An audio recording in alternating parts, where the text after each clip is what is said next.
I'm Abby Hornacek. This is Tucker Carlson. And I'm Jessica Tarlov. This is the Fox News Rundown. Wednesday, March 31st, 2021. I'm Jessica Rosenthal.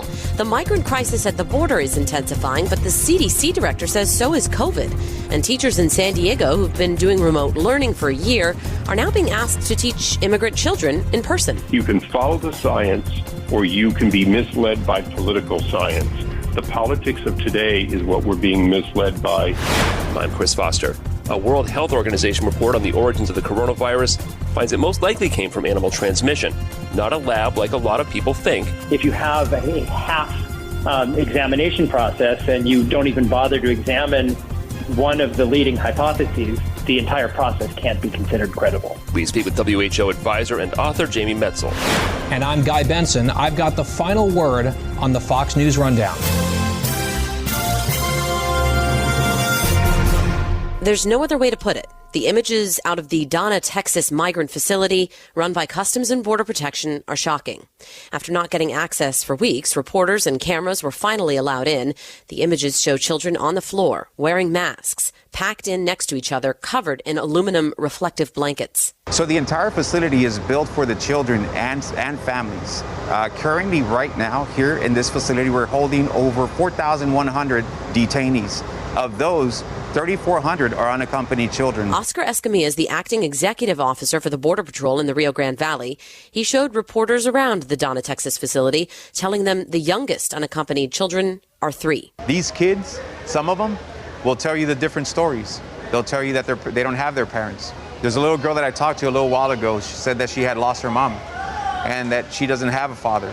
So she's coming into this country because her uncle is going to be the sponsor. So they want to take this little girl is going into the States. And I asked her, what state are you going to? What's your final destination? She said, I don't know. All I know is that it snows there. He explained that everyone goes through a medical check, examined for lice and scabies, and screened for illnesses like COVID, though many of the children who've tested positive have been asymptomatic.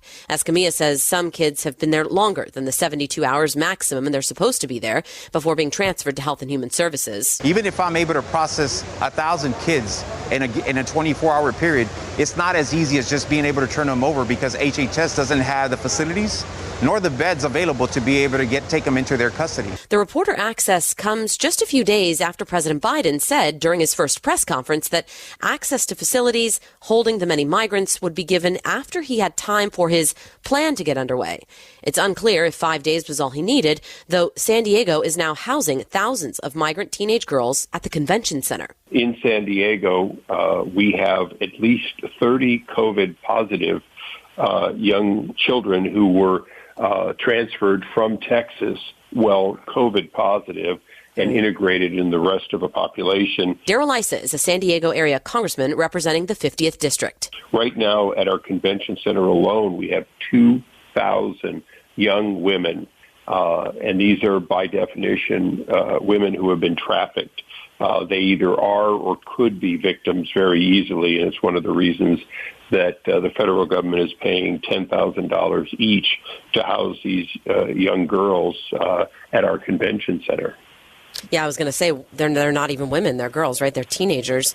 Absolutely. It's so important to understand that the value in the human trafficking is for young girls, not for older women. And there's no question at all that the Border Patrol, and I was with them last night until after midnight, they are acutely aware that the trafficking of these young girls is part of what's going on every day.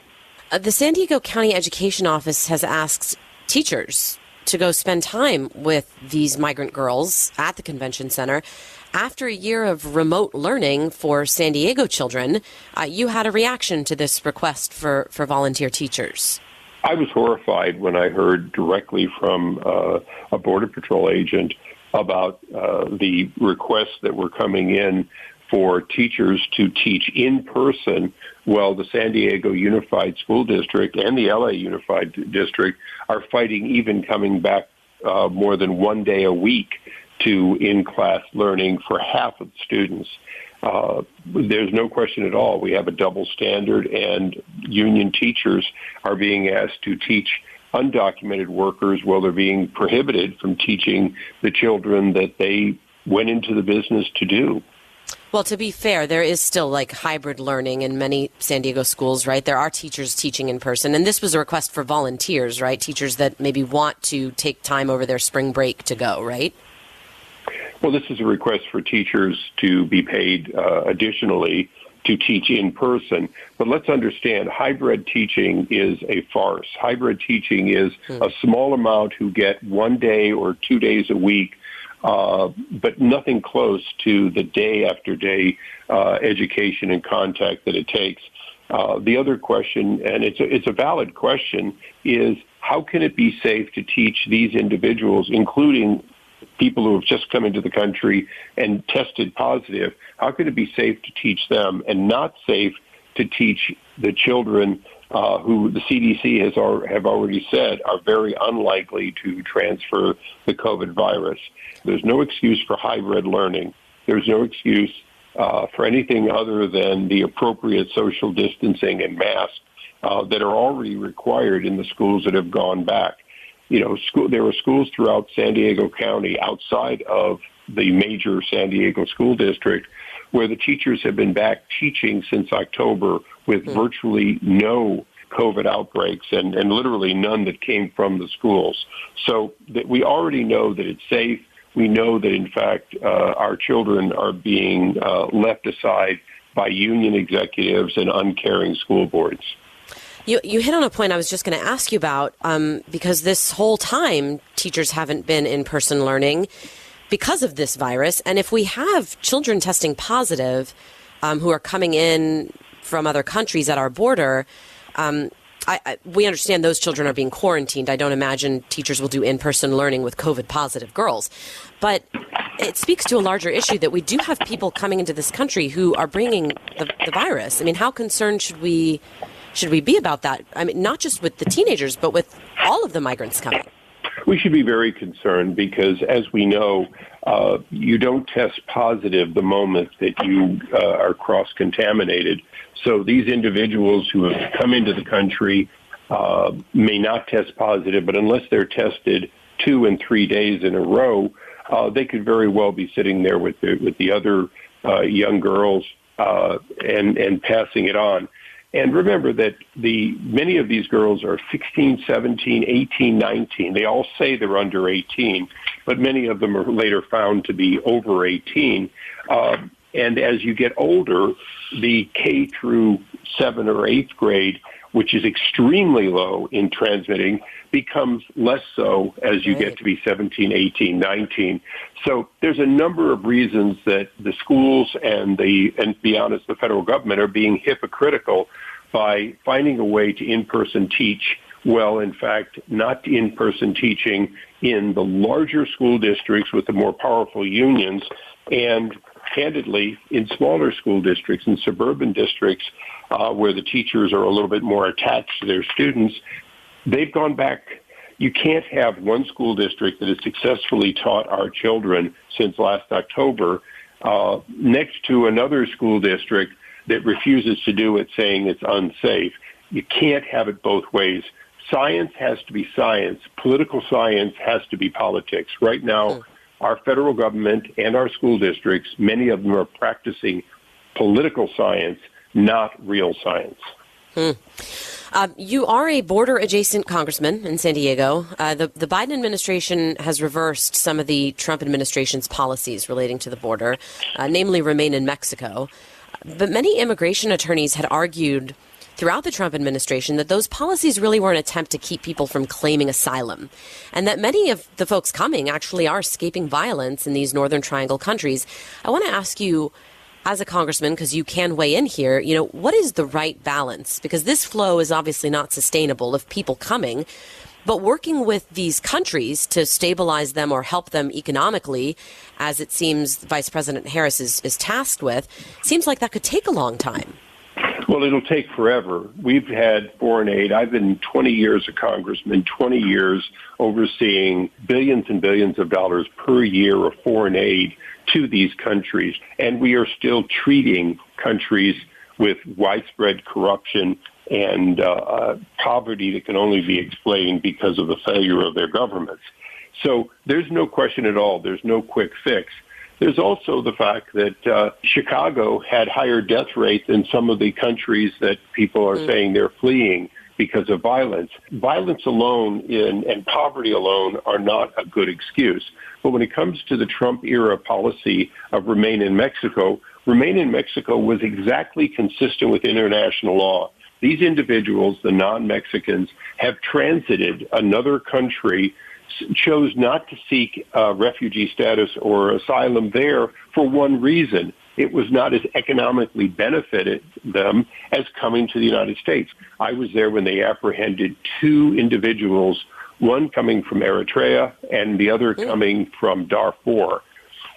They had to get to Egypt, get on an airplane, fly to Mexico, and then come up to the border. Wow. All of that in order to say that they had been victims of persecution, and they wanted, in Islamic country as Muslims, and they wanted to claim asylum. They had long stories, of course, but the reality was they had passed up and spent a large amount of money. They'd passed up lots of places they could have sought a safer life, but they passed it up because they were coming for economic reasons. That's the reality of asylum seekers, and we just have to be realistic that although Trump's policy was not perfect, it was consistent with international law, and it was more effective in not simply releasing into our communities people who were over 90% of the time falsely claiming that they were victims when in fact they were simply economic refugees.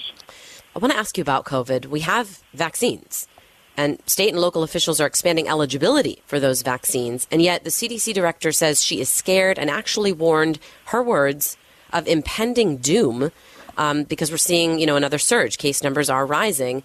I'm just wondering what you make of that language, especially as President Biden is asking for states to reimpose mask mandates. The CDC has never had, and the federal government and the state governments have never had such an opportunity to seize power. They say Simon says touch your nose, and everyone touches their nose, to remember that game.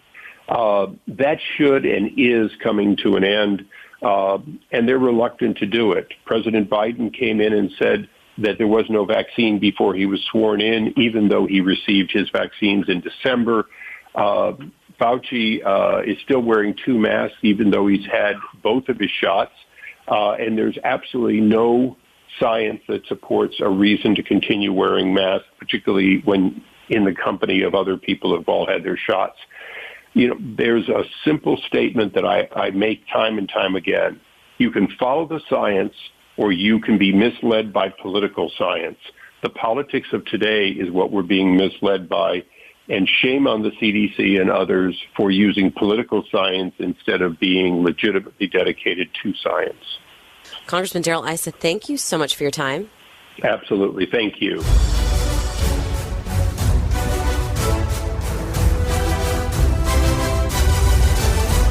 This is Guy Benson with your Fox News commentary coming up. A World Health Organization report says it's highly likely that the coronavirus that ended up spreading around the world was transmitted from bat to animal to human in China, and not likely it was constructed or manipulated, say, in a lab in Wuhan. This study's far from the final word, and its team leader, Perter Ben Embarek, says more work is needed. We are still optimistic that we will discover more, we will get closer to the final answer. But when and how long it will take, that's very difficult to predict. As far as that final answer, we may never know if the Chinese government doesn't want us to. They did a great job of considering the possibility of a zoonotic jump between intermediate animal hosts and frozen food transmission. Jamie Metzl is a member of the WHO International Advisory Panel on Human Genome Editing and author of the book Hacking Darwin, Genetic Engineering and the Future of Humanity. But they did absolutely nothing to even consider the possibility of an accidental lab leak, and it's outrageous that they would assert that it's highly unlikely when they didn't even bother to look into it. Yeah, so is this basically like a detective just deciding on a suspect and then finding the clues to fit the hypothesis? Well, it's partly that, but it's partly structural. What they said is that they were given the task of examining the zoonotic origin of the pandemic. So in the framing of the task, a conclusion was already implicit. And so that was why, according to them, they didn't have the mandate or the capacity or the skills or the team or the access to even investigate it. And so you couldn't have a legitimate process without examining all of the hypotheses. They only examined some. So with the evidence that they had access to, they theorized that this was most likely bat to animal to humans transmission. Now, just from how would that work? Is it just from proximity, or is there anything to the stories we heard in the beginning and sort of joked about sometimes when it was somebody eating a bat in a market? No, it could be through eating, but we have to take seriously the possibility of animal to animal transmission, just because most of these pathogenic outbreaks in history have happened that way. And so there are all sorts of ways. And traditionally, there have been things where it's bat droppings go into a pig pen. It could be through bites. It could be through eating. It could be through handling of animals. It could be all sorts of things. Or it could be that researchers from the Wuhan Institute of Virology went into caves in bat-infested caves in southern China with no protective equipment, and which we know, and handled bats there and just brought it back. So there are different models, and they all should be considered, and it's legit to consider them. It's just that if you have a half examination process and you don't even bother to examine one of the leading hypotheses, the entire process can't be considered credible. Yeah, so you're not really team animal transmission or team lab accident. You're just agnostic because we can't know given what we have in front of us. I am team full and unrestricted international forensic investigation. Having said that, with the evidence available to us right now, which is highly imperfect, I do believe that the most likely possibility is an accidental lab leak, and China certainly should not be rewarded for destroying the samples, removing access to all of the databases, hiding the records, imprisoning journalists, and placing a universal gag order on Chinese scientists. They shouldn't be rewarded for that by us saying, well, I guess we can't evaluate the lab leak hypothesis. I mean, that also is a clue. There are accusations that the WHO is just too tight with the Chinese government to the detriment of the truth. And you advise the WHO, is there anything to it? And if so, to whose benefit? Why would the World Health Organization defer to anybody? I don't think the WHO is in the pocket of China in any way. I actually am a big supporter of the WHO. I'm a big fan of Dr. Tedros, but there's a broader structural problem. The WHO is an organization governed by its member states. And so we have asked the WHO to look into the origins without providing it the mandate to do so. On top of that, this report is not being released by the WHO itself. It's a joint report of the independent advisory committee, albeit organized by the WHO, and their Chinese government counterparts. And that's why there was such a clear contradiction between what this joint team announced and the statement that Dr. Tedros put out that said we need to examine all hypotheses, including implicitly an accidental lab leak, which was a direct refutation of what the members of the joint study team had said. Well, okay. In any case, the Chinese government has been, untransparent at best and outright duplicitous at worst. Now, untransparent is actually an unearned compliment for the Chinese government. I mean, this has been a thorough cover-up from day one. When they started destroying samples, on day one, they started scrubbing Chinese social media, and the pace of this cover-up has only accelerated over the course of the year. I mean, if this was an accident, why not just admit it and apologize and move on? It suggests something more nefarious. The natural instinct of the Chinese Communist Party is not to be transparent and to come clean. It's to craft a narrative that doesn't expose them. But certainly accidents do happen. And let's just say that that the pandemic stems from an accidental lab leak. That's bad enough, but we can understand it. Every country has had accidental lab leaks. But then if you have a cover-up that turns a small outbreak into a massively deadly global pandemic, then the consequences for China are much bigger. I don't believe that China was engaged in some kind of biological weapons research. What we know is that they were doing very aggressive gain-of-function research on dangerous pathogenic viruses, including coronaviruses, most likely with the goal of developing vaccines and treatments for pathogenic outbreaks. If you had to ask me what I think, based on the available evidence, is the most likely source, I think that that's what they were doing with very good intention. There was a leak, and that leak was followed by a cover-up. That could be entirely wrong. It could be that it comes from a zoonotic jump through intermediate animal hosts in the wild. And that's why we need a full investigation with full access to all the necessary resources. Well, because without that, I assume that is going to increase the risk of this happening or something like it happening again.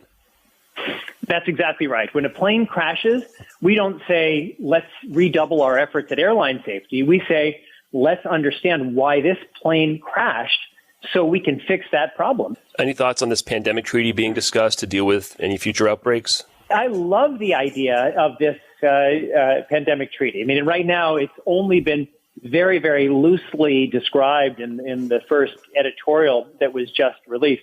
But this is exactly the kind of thing that we need, because one of the lessons of this pandemic is that the problems are global. A pandemic is, by definition, a global problem.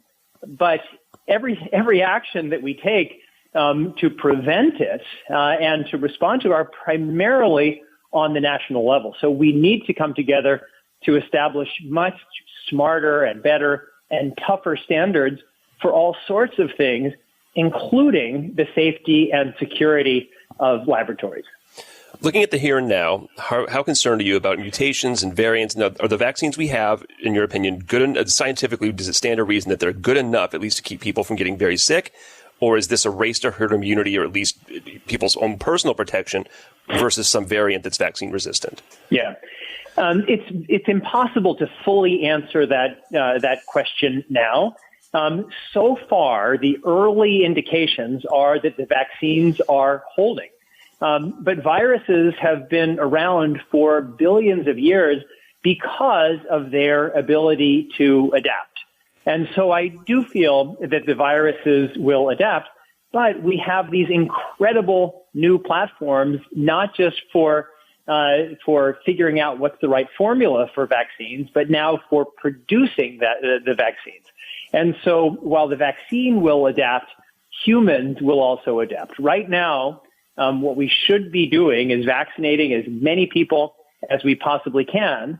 And because we know we are trying to reach greater levels of herd immunity to prevent the virus from variating, we also need to think very, very deeply about how we can help the poorest and most vulnerable countries and populations vaccinate their populations as soon as possible. If we only vaccinate ourselves and we don't focus on the well-being of others around the world, the virus will have extra opportunities to mutate, and that will make all of us less safe. Jamie, one more. I was thinking about this rush to get the vaccines developed, almost like the space program, where there could be technology coming out of this that could help other ways. Like this pandemic and the vaccines could end up being a blessing in disguise. Yes. So what I've said, and I had a big Newsweek editorial on this, the pandemic will be to the genetics and biotechnology revolutions what World War II was to electronics and space travel. Not just the mRNA vaccine platforms, but so many of the other things that we are doing in response to this pandemic are going to allow us to have much more effective healthcare systems in the future, but also do all sorts of things that will, in the relatively near term, revolutionize the way we make energy, the way we build products, the way we eat, and so many other things. So as terrible as this pandemic is, it has inspired us to do some really incredible things. And that's the story of this pandemic, if we can make it so. It's been terrible and painful, but there are opportunities for us if we learn the right lessons. And one of the most important lessons is that we as humans sharing the same planet are all in this together. Yeah, no disrespect to anybody who's lost someone to this disease. I'm trying to find a silver lining anywhere I can take it. No, but it's both. I mean, the story is both. It's the terrible and the wonderful, and it's all together. Jamie Metzl, thank you very much for coming on the Fox News Rundown. Really, my pleasure. Anytime.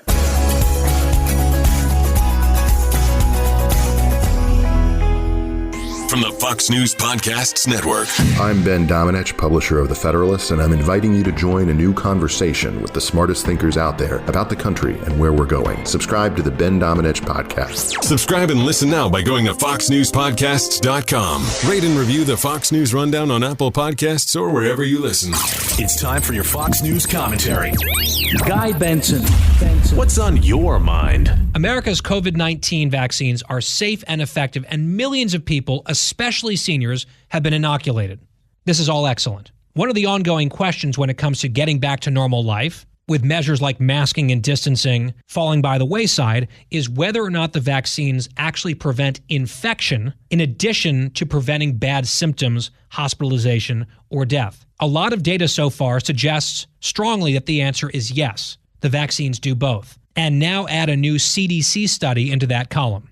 It finds that the Pfizer and Moderna vaccines are not only effective against symptoms from COVID-19, but are also 90% effective against infection. Meaning once you're inoculated, you are overwhelmingly safe from getting the disease at all or transmitting it to someone else. The upshot is getting fully vaccinated is a ticket back to normal, full, thriving lives. Let's treat it that way. You've been listening to the Fox News Rundown. Stay up to date by subscribing to this podcast at foxnewspodcasts.com. And for up-to-the-minute news, go to foxnews.com. Jason in the House, the Jason Chaffetz Podcast. Dive deeper than the headlines and the party lines as I take on American life, politics, and entertainment. Subscribe now on foxnewspodcast.com or wherever you download podcasts. Love Fox News? Click the subscribe button to get more of the news and opinion you trust. And click the Fox News Rundown playlist for the latest episodes.